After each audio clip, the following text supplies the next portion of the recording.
Good evening. Tonight's top story. I still don't know why they invited me. Maybe it was a mistake. Maybe I was never supposed to be there. Or maybe they knew exactly who I was, and that was the whole point. It started with a phone call. A number I didn't recognize. The voice on the other end was smooth, persuasive, like velvet covering a knife. They said, "We've got a seat for you on the Dubai flight. Don't be late." No explanation. No details. Just that dot. I laughed at first. I thought it was some scam, some fake promoter trying to lure me into something. But when the car arrived, a black SUV with tinted windows, and the driver handed me a golden embossed envelope, I realized it was real. Inside the envelope simply read, "Private jet Diddy. Wheels up at midnight." The airport wasn't like any airport I had ever been to. There were no crowds, no TSA lines, no luggage scanners. Just silence. The kind of silence that hums in your bones. The jet was parked alone on the tarmac, gleaming under floodlights. Black and gold, with windows so dark they almost looked painted on. When I stepped inside, my first thought was, this isn't a plane. It's a palace in the sky. Gold trim on the walls. Velvet seats. Crystal chandeliers that seemed too heavy to hang on anything that could fly. A bar stocked with bottles I couldn't pronounce, labels older than me, and yet, there was something wrong. Something I couldn't name. The flight attendants didn't smile. Their eyes followed me, unblinking, as if they weren't really seeing me but measuring me. One of them whispered as I passed. I swear I heard my name. I sat down in one of the seats, the leather cold against my skin. The jet smelled faintly of perfume, but underneath it was something else. Metallic like iron, like blood. I told myself I was overthinking it. This was Diddy's jet. This was supposed to be glamorous, legendary. I should have been excited, but then, the city girls boarded. JT and Young Miami walked in like they owned the sky itself. Laughter spilled out of them, sharp and sweet, echoing too loud in the small cabin. Their diamonds caught the chandelier light, blinding for a second, but it wasn't their beauty that unsettled me. It was how everyone else, the attendants, the staff, even the other passengers, fell silent the moment they entered. Like prey sensing predators, they looked at me. Both of them, at the same time. Their smiles didn't reach their eyes. "Who's this?" JT asked, her voice musical but cold underneath. "No one." Diddy's voice came from the back, smooth and commanding. But then he added, "Not yet." The laughter returned. I froze in my seat, clutching the armrest, pretending to sip the drink the attendant had placed in front of me. It tasted off. Too sweet. Too heavy. Like it was trying to stick in my throat. The engines roared. The chandeliers didn't sway. Not once. It was like the air itself was locked in place. We lifted into the night. The windows outside showed nothing but blackness. No stars, no city lights, no moon. Just void. And then, the first strange thing happened. The city girls began whispering to each other in perfect unison. Not taking turns. Not overlapping. But the same words, the same tone. At the exact same time. I tried to convince myself it was a trick, a joke, some celebrity inside thing. But the longer it went on, the more I realized the language wasn't one I recognized, and yet I understood it. It wasn't words. It was hunger. When the laughter came again, I felt my stomach twist. JT leaned toward me, her smile widening, lips glossy under the dim cabin light. "You don't drink?" she asked, tapping the untouched glass in my hand. "I'm good," I muttered. Young Miami tilted her head, eyes glimmering black for a fraction of a second. Not brown, black. Entirely black. The lights flickered. The jets shook, and yet the pilot's voice came calmly over the intercom. "Skies are clear. Smooth flight." I swallowed hard. Something wasn't right. Something was coming. If this nightmare shook you, hit like, drop a comment, and subscribe, because this isn't the only flight. The hum of the engines filled the cabin, low and steady, almost like a heartbeat. The chandeliers above flickered once, then steadied. No turbulence. No reason for the lights to stutter like that. And then came the music. At first, I thought it was just background sound, bass heavy, pulsing, the kind of track you'd expect on a private flight like this. But the longer I listened, the more I realized it wasn't music at all. It was reversed. A song playing backwards, every word garbled, twisted, like something clawing to get out of the speakers. The city girls swayed to it as if it was normal, moving their bodies in perfect rhythm, smiles sharp, eyes occasionally catching mine like they knew a secret I couldn't. I tried to distract myself. Staring out the window, nothing, just endless black. Not even stars. Not even the faint glow of cities below. It was like we weren't flying over anything at all. I looked back, and that's when I saw it. JT was sitting directly across from me, her head tilted slightly, her nails drumming against the table in a pattern that sounded deliberate, like a code. "First time on the flight?" she asked, voice smooth, but her smile too wide. Before I could answer, young Miami leaned in from the side, finishing her sentence as if they shared one mouth. "Not everyone makes it through there first." They laughed. Together, same pitch, same length. Like one laugh, cut in half, and stitched together. I felt my skin crawl. I turned toward the attendants, looking for some sign of normalcy, but they weren't moving.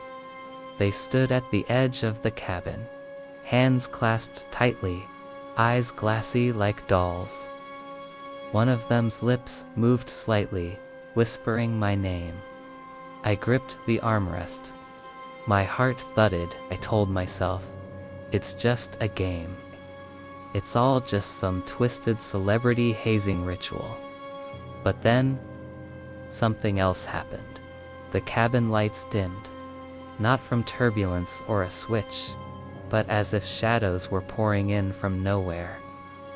And when I glanced at the city girls, again their reflections didn't match. In the glossy gold trim beside them, their mirrored images were a second behind. Mouths moving after their words, smiles stretching too far, eyes pitch black. I blinked hard.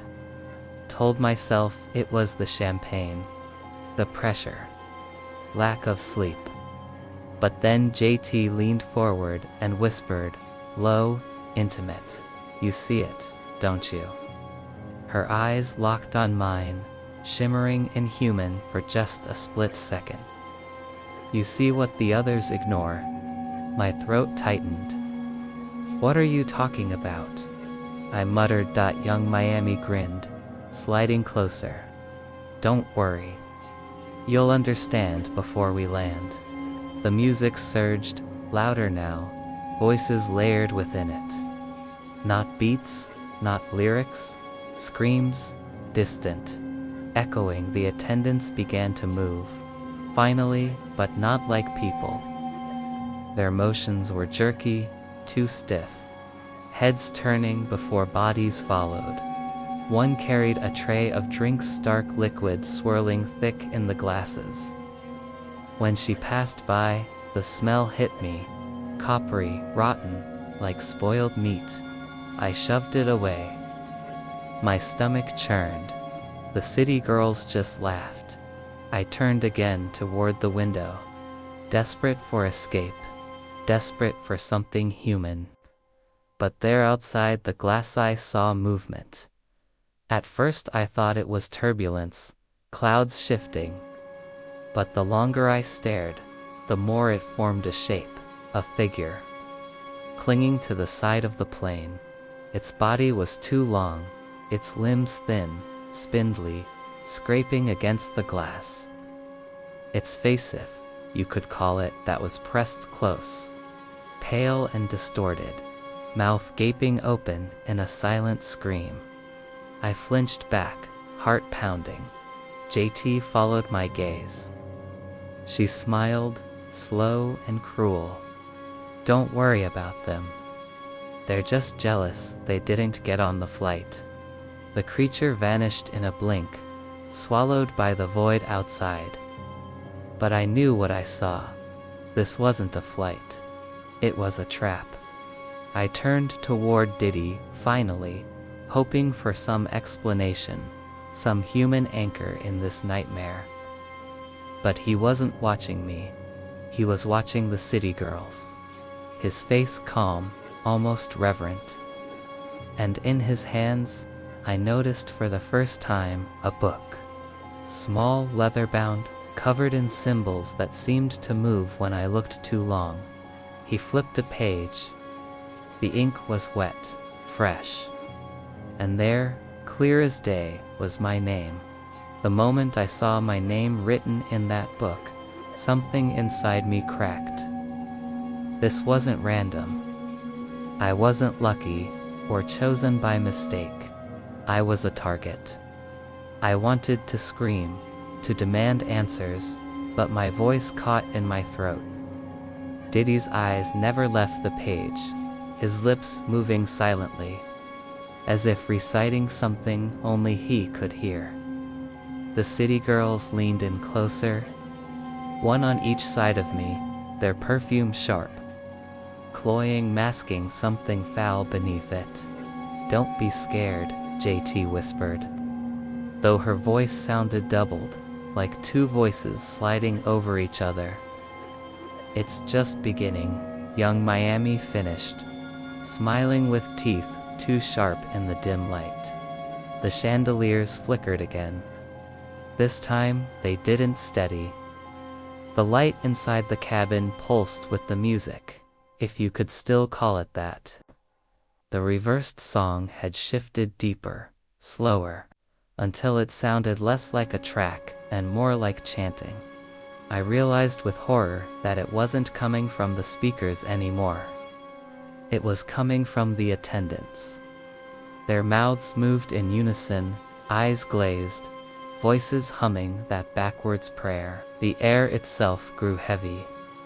It pressed down on me, like invisible hands on my shoulders, shoving me back into my seat. Young Miami laughed softly, tapping one long nail against my chest. Nowhere to run up here. She said. JT tilted her head. Not until it's done. I swallowed hard. Until what's done? They didn't answer. They didn't have to, because that's when the cabin began to change. At first, it was subtle. The gold trim rippled, like liquid metal shifting along the walls. The velvet seats deepened in color, soaking darker and darker until they resembled fresh blood. The air smelled different, no sickly sweet, mixed with decay. I looked at the window again, desperate for any sign of earth or sky. But there was nothing. No stars, no horizon, only endless black. And then faintly I saw something move, shapes, hundreds of them, like shadows swimming through the void, keeping pace with the plane. The attendants' chanting grew louder. Their words overlapped, forming a rhythm that made my stomach churn. Diddy finally lifted his gaze from the book. His face was calm, too calm, like he had done this before. Like this was routine. "You feel it now, don't you?" he asked, voice deep and steady. I shook my head, gripping the armrests so hard my knuckles burned. "What are you doing?" He closed the book with a soft snap. The sound echoed far too loudly in the distorted cabin. "Balance," he said simply. "Everything has a price. Every flight needs a sacrifice." The city girls leaned back, satisfied, like cats watching a trapped mouse. I wanted to run, to scream, but the walls themselves were alive. The gold trim pulsed like veins. The chandelier lights swinging though the plane wasn't moving, and the windows, oh God, the windows, the blackness outside was gone. In its place was an ocean of eyes, dozens, hundreds blood red, lidless, watching us from the void. They blinked slowly, in unison, glowing against the dark like lanterns of some ancient beast. I couldn't look away. My chest tightened, my pulse raced, but I couldn't look away. JT's whisper slid into my ear. "They've been waiting for you." I snapped back, wrenching my gaze away. My breathing came in shallow gasps. The attendants stopped chanting.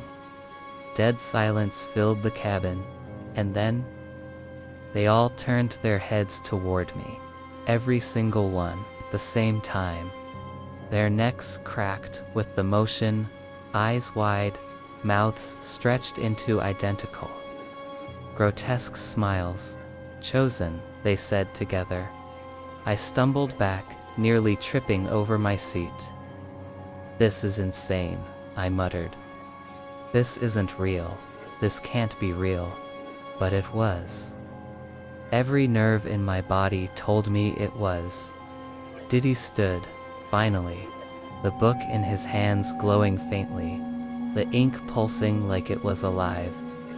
He opened it again, pages fluttering without his touch, stopping on mine. The letters of my name bled, stretching, shifting, until they formed something else. Not letters, not words. Symbols that burned into my eyes when I tried to understand them. The city girls rose with him, their movements too smooth, their bodies bending slightly wrong as they stepped closer. Young Miami's voice dripped with delight. "It's time." And then the jet lurched violently. Not like turbulence, not like air, like something had grabbed it. The chandeliers swung, glass shattering across the blood-red carpet. The lights died completely, plunging us into shadow. For one brief second, the only illumination came from outside the red eyes staring in, and then, in total darkness, the chanting started again. When the lights flickered back to life, I knew instantly this wasn't the same jet I had boarded. The cabin looked stretched, longer, wider. The chandeliers weren't chandeliers anymore, but clusters of hanging bones, glowing faintly from within as if something alive pulsed inside them.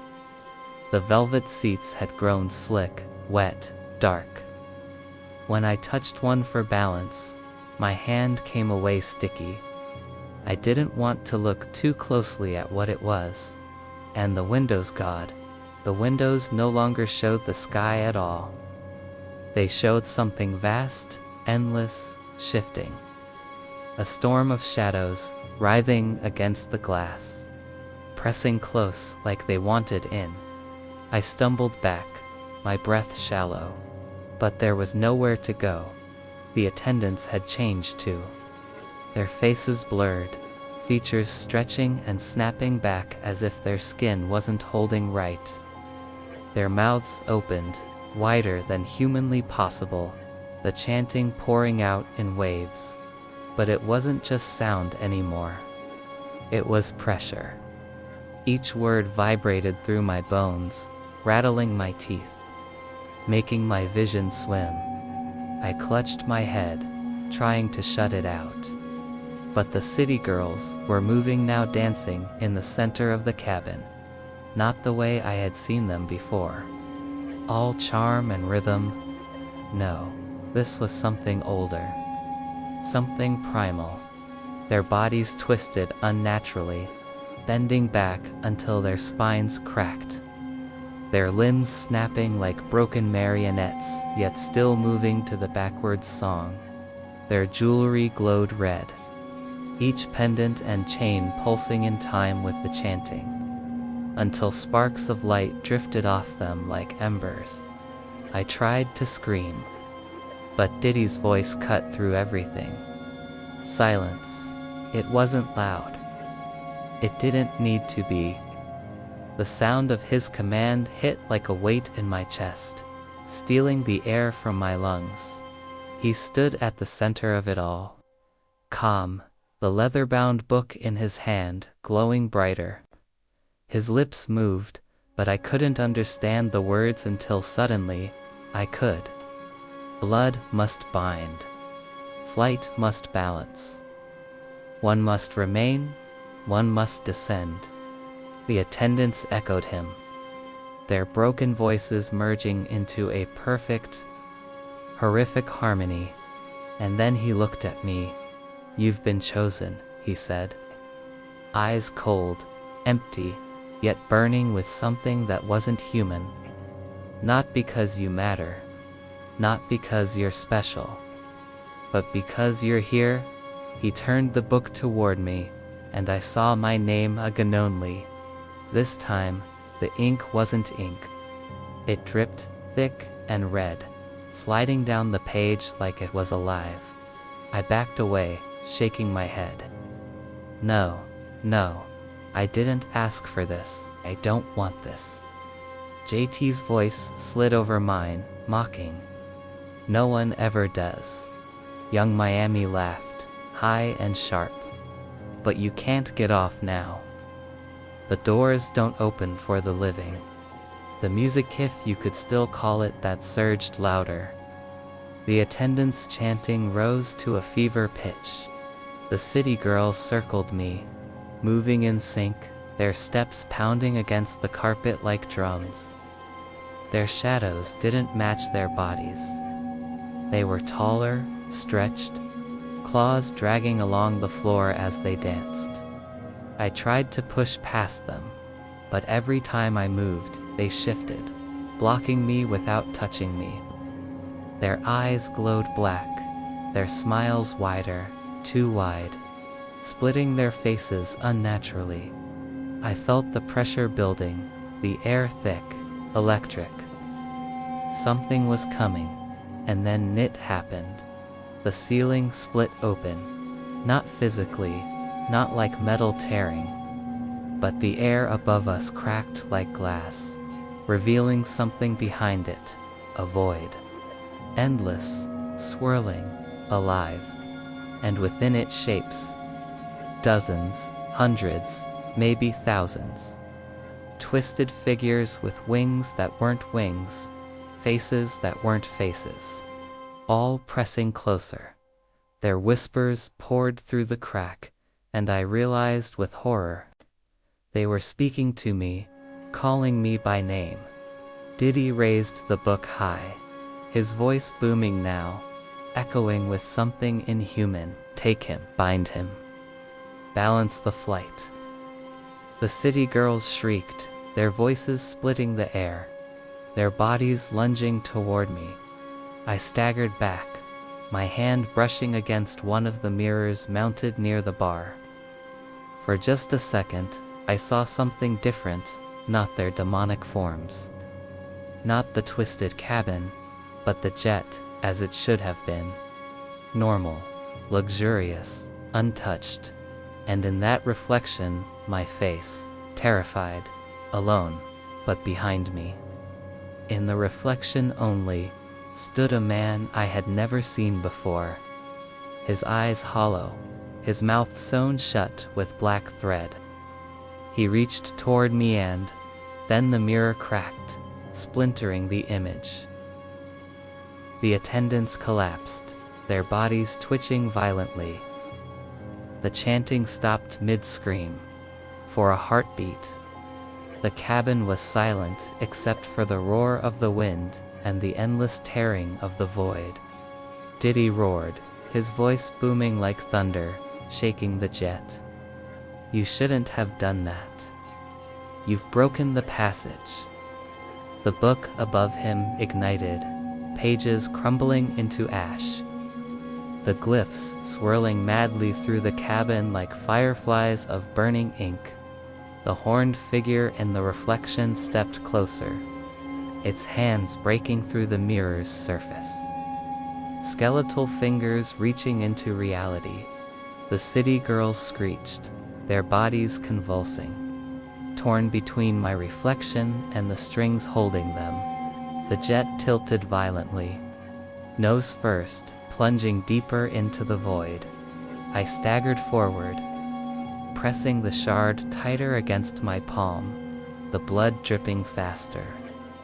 My vision blurred, but I forced the words out. If this thing feeds on me, then it has to take me. And I swear I'll drag it with me. The horned figure froze. The city girls shrieked, thrashing violently. Diddy's shadow stretched higher, consuming the ceiling. The void yawned wider below.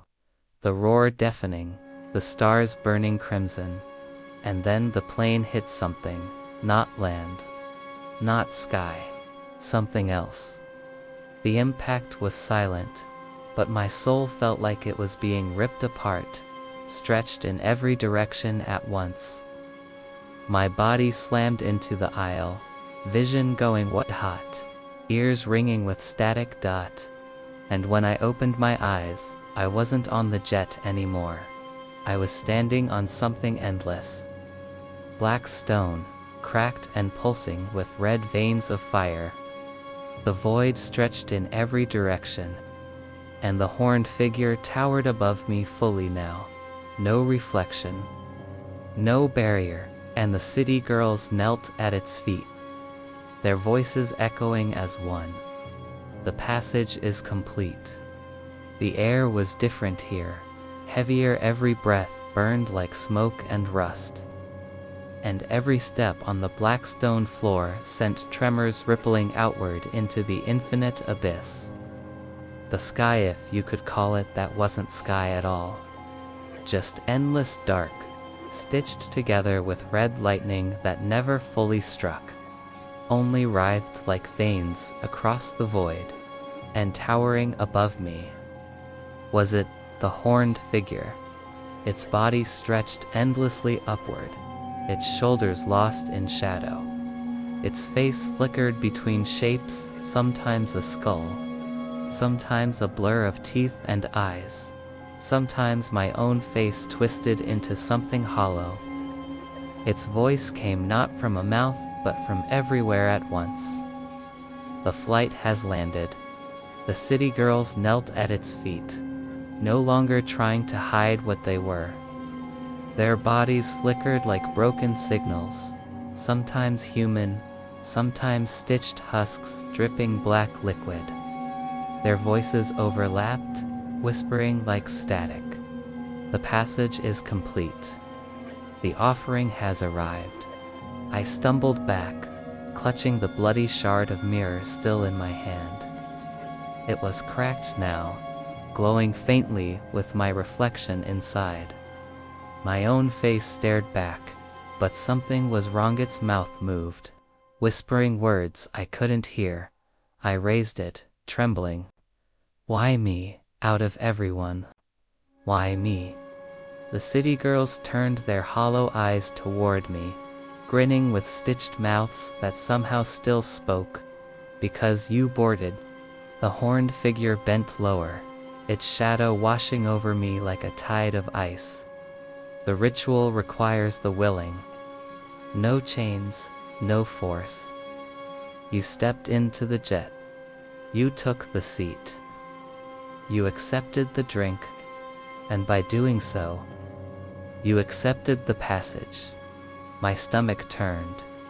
The whole time, every laugh, every toast, every welcome aboard had been part of it. It wasn't a trap. It was an invitation.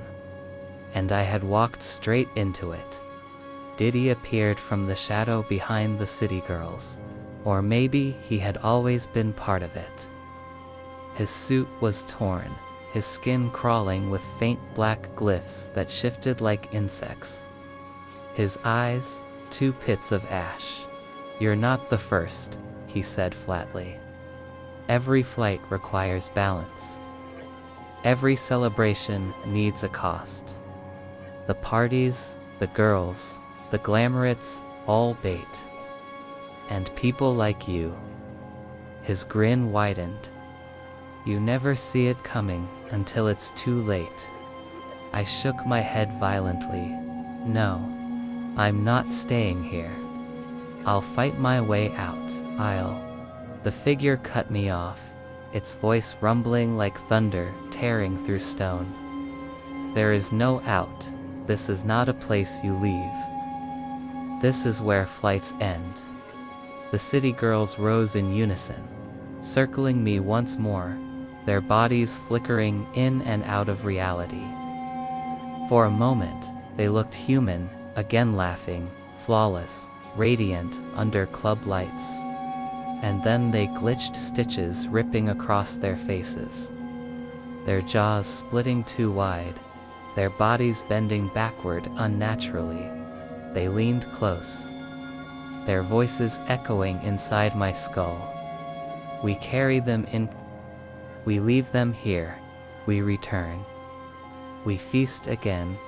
That's when I realized the most horrifying truth. The plane wasn't just a flight. It was a ferry. Every trip, every luxury ride to Dubai or Miami or Paris, none of it mattered. The destinations were lies. The jet itself was a vessel to this place, and I had just been one of the many. I fell to my knees, the shard trembling in my bloody hand. My reflection inside screamed silently, pounding against the glass, begging me to do something, anything. But what could I do? The horned figure raised its massive hand, skeletal fingers stretching toward me. Each fingertip dripped black fire that hissed when it touched the ground. The heat burned through me, searing bone and soul alike. The shard pulsed once in my palm, and I saw flashy Southers before me. Men and women, laughing on flights, clinking glasses, taking selfies in gold-lit cabins. Then screaming, crying, tearing at their faces as the void swallowed them. Hold that their souls flickered inside the shard, trapped forever, and my reflection mouthed one final word, join. The city girls grabbed me, claws sinking into my arms. Their laughter filled my ears, sharp and shrill. JT hissed, "You'll scream louder than the last one." Young Miami licked the blood from my cheek again, her forked tongue burning like acid. And we'll be here to hear it. I fought, thrashing, the shard cutting deeper into my own palm. Blood ran hot and heavy, dripping into the cracks of the stone floor. The ground pulsed, veins of fire surging brighter with every drop. The horned figure leaned closer, its shadow enveloping me completely. The flight ends. The feast begins. I screamed, raising the shard high. For a split second, the reflection of the figure flickered inside it, warping and twisting. My own reflection screamed louder, cracks spreading across the glass like it wanted to shatter free. The city girls shrieked, claws raking across my chest, tearing cloth and skin. Diddy's laughter echoed from everywhere at once. You can't fight the flight. You can only join it. The shard exploded in my hand. White light seared my vision, ripping through the void, through the city girls, through the horned figure itself, and then silence. When I opened my eyes, I was back in the jet. The seats were perfect. Leather shining, champagne glasses full. The chandeliers glowed warmly. No bones, no blood. The attendants smiled politely, faces normal. It was as if nothing had happened, except the seat beside me was empty, and in the faint reflection of the window, I saw them hundreds of faces staring back, mouths stitched, eyes hollow. The souls of every passenger before me. My own reflection was among them now, and its stitched mouth whispered, muffled but clear, "You'll never land." If this nightmare shook you, hit like, drop a comment, and subscribe, because this isn't the only flight. There are more stories, more rituals, and more horrors waiting above the clouds. And the next time a celebrity offers you a ride in their private jet, ask yourself if it's really headed where they say.